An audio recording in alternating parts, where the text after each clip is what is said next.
Welcome to KBTE teacher education channel. మనం ఈ క్లాస్లో diploma in elementary education second ఇయర్కు సంబంధించినటువంటి ఇన్క్లూజివ్ ఎడ్యుకేషన్ అనేటువంటి సబ్జెక్ట్లో, దీన్ని తెలుగులో సమ్మిళిత విద్య అంటాం. సో ఈ సమ్మిళిత విద్య అనేటువంటి సబ్జెక్ట్లో సమ్మిళితం విద్య అనే ఫస్ట్ చాప్టర్ నుంచి భారతదేశంలో ఉన్నటువంటి విద్యలో ఉన్నటువంటి బహిష్కృత విధానాలు, సమ్మిళిత విధానాలు అనేటువంటి టాపిక్లో భాగంగా ప్రాచీన యుగంలో ఈ హిందూ సాంప్రదాయక విద్య ఎలా ఉండేదో నేర్చుకుందాం. అయితే మనకందరికీ తెలుసు, ఈ ప్రాచీన కాలంలో సమాజాన్ని ఎన్ని వర్గాలుగా విభజించారు అనుకున్నప్పుడు ఖచ్చితంగా 4 వర్గాలుగా విభజించడం అన్నది జరిగింది. దీన్నే మనం చాతుర్వర్ణ వ్యవస్థ అని అంటాం. అంటే ప్రజలు సమాజానికి చేసేటువంటి సేవ ఆధారంగా ఈ వర్ణాలుగా విభజించడం అన్నది జరిగింది.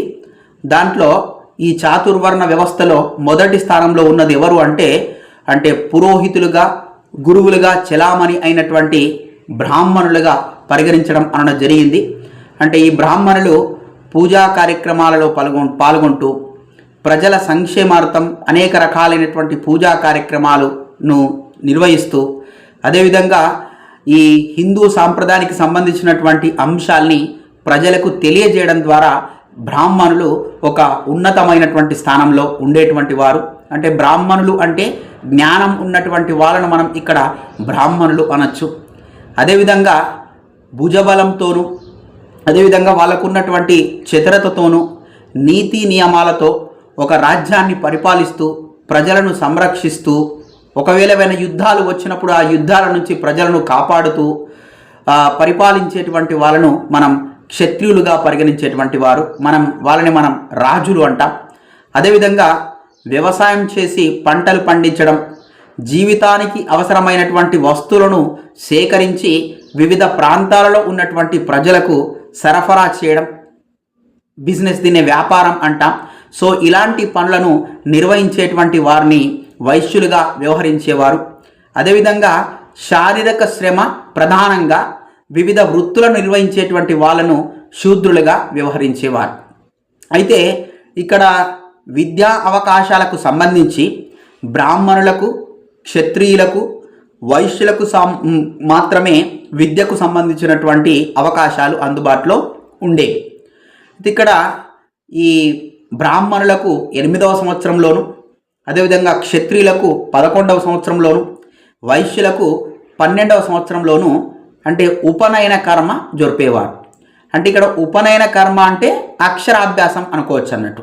అంటే బ్రాహ్మణులకు 8 సంవత్సరాలు ఉన్నప్పుడు, క్షత్రియులకు 11, వైశ్యులకు 12 సంవత్సరాలు ఉన్నప్పుడు ఈ ఉపనయన కార్యక్రమం నిర్వహించేటువంటి వారు.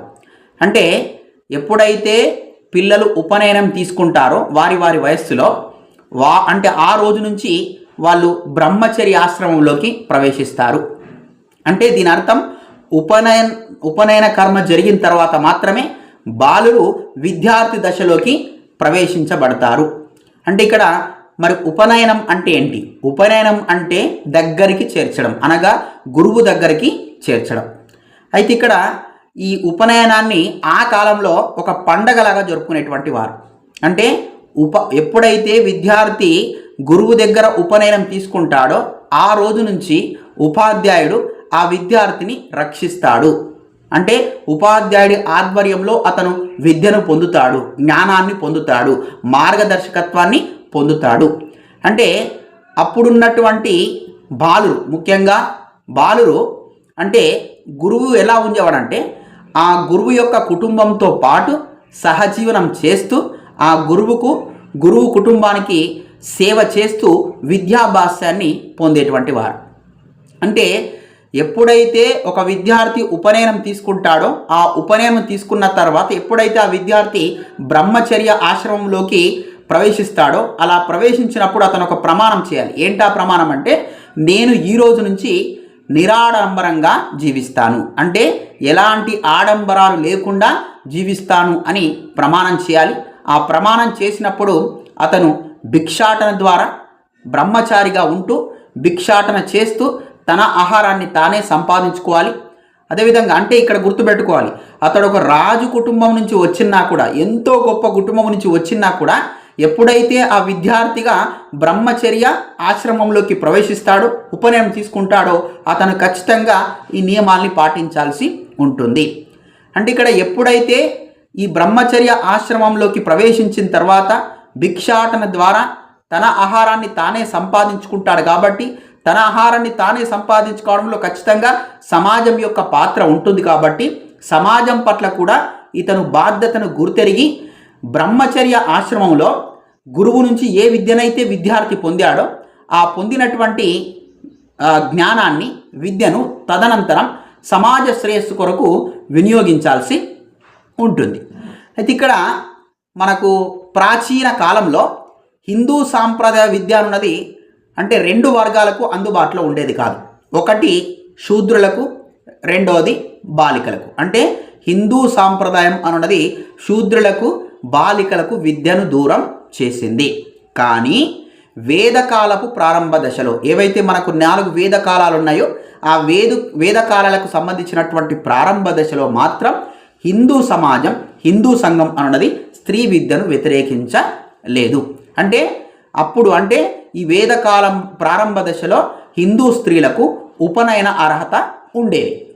అంటే ఎప్పుడైతే బ్రహ్మచర్య ఆశ్రమంలో వేదాలకు సంబంధించినటువంటి అధ్యయనం స్త్రీలు పూర్తి చేస్తారో వాళ్ళు మాత్రమే వివాహానికి అర్హులు అని అథర్వణ వేదం సూచించడం అన్నది జరిగింది. అంటే వేదాలను చదవకుండా, వేదాధ్యయనం చేయకుండా, ఉపనయనం పూర్తి కాకుండా స్త్రీలు వివాహానికి అర్హులు కారు అని అథర్వ వేదం సూచించింది.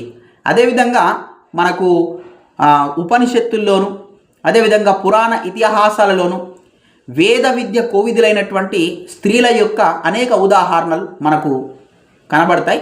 దాంట్లో ఒకటి జనకుని కొలువులో ఉన్నటువంటి గార్గి అనేటువంటి స్త్రీ యజ్ఞావల్క మహర్షితో ఈ వేదాంతవాదం చేత విజయం సాధించింది. అంటే వేదాల గురించి అతని పైన మాటల ద్వారా విజయం సాధించింది.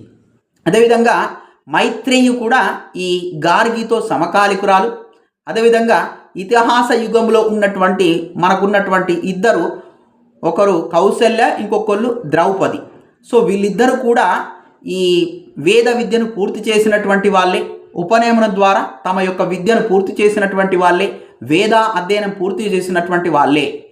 అయితే కాలక్రమంలో ఏ చారిత్రాత్మక కారణాల వల్లనో ఈ స్త్రీ విద్య నిషేధించడం జరుగుతూ వచ్చింది.